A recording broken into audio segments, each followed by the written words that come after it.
It has been a while since we have seen the DC Comics universe come together in a fighting game, and most people were hoping that would be where NetherRealm was heading next after the most recent Mortal Kombat. While that still could be the case, we actually have a DC fighting game on the way right now by Dropfake Inc. based off the recent comic event DCKO. I got to play the game early recently, and going to give my honest thoughts throughout this video. But if you don't know, DCKO was a comic event where various heroes and villains competed in a tournament so that the winner can obtain enough power to face off against Darkseid. As you can see, it is basically the perfect setup for a fighting game. So here we are, the brand new DC fighting game.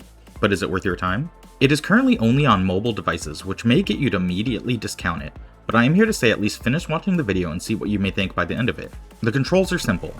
Tap with your right finger to attack, hold your left finger to block, swipe to the right to dash in, swipe up to grab, and then move both fingers down to swap between characters in 2v2 fights.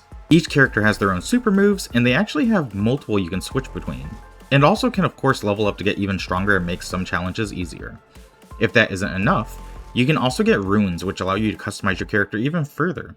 You can earn cubes that will allow you a chance to summon new heroes that will either get you someone new to play with, or if you get someone you already have, allow you to upgrade their super moves so they become even more unstoppable.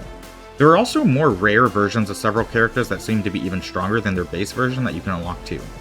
This all comes together to say that if you have a favorite character in DC, but you may not like how they play in-game, you can customize them in multiple ways to get closer to the playstyle you want without having to stop playing your favorite character. And trust me, most of your favorites are already here. Batman, Bane, Nightwing, Starfire, Raven, Zatanna, Superman, Green Lantern, Wonder Woman, Harley Quinn, Blue Beetle, Lex Luthor, etc, etc. You can even get some minions like a League of Assassins assassin. If for some reason none of those interest you, there is a new character that is being promised every month, so make sure your voice is heard on who you want to see show up in game. With new heroes also comes new maps, new stories, and new ways to earn different rewards and play over time. Dropfake seems committed to growing DCKO in various ways, but let's dive more into the gameplay for a minute. The game offers full PvP, allowing you to fight other players, or friends on your friend list in real time to settle any argument you may have. Push yourself across the leaderboard or compete in tournaments to prove how good you are. I'm unsure if this will be how it is when it officially launches, but PvP did have everyone set at an equal level and skill, so it didn't feel pay to win playing against others online.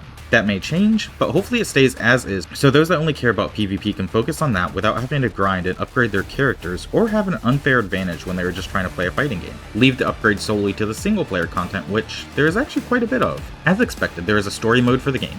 It was limited to a couple of missions when I played, but it is promised to grow over time, and that isn't even all. The game has a game mode called Rifts. If you played Multiverses, this may be a little familiar to you, but the premise is simple.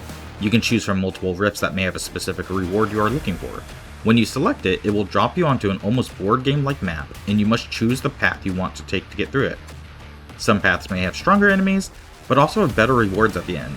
Or, you can take an easier path that may not have as good of rewards for the time you put into it. I can only assume that as the game gets more characters and maps that the stories and rift mode will evolve along with the game and offer more flexibility and challenges. Now this may all seem like your basic mobile game, but it all comes together with the style it just oozes out. The game is flashy with both its music and UI throughout. When you finish a fight, the colors invert and it leads to some of the most stylish endings to a match you can imagine. The style they've gone with really helped push this from something I immediately discounted to something that grabbed my interest and made me want to learn more about it. All of this is to say that DCKO is a mobile fighting game. Don't expect the crazy combos you'll see in standard fighting games here. However, there is plenty of room for skill expression and chaining combos together to show off what you can do. The roster as is feels different from one another, and trying to beat someone online can be intense. This was a very early alpha look of the game, and we are said to still be months away from their official launch. So I'm excited to see how it grows and changes with time, and we'll work on keeping you updated right here on this channel as we do get updates. If you want to see more about this game in the future or other upcoming games, make sure to hit that subscribe button to stay notified. Thank you as always for watching.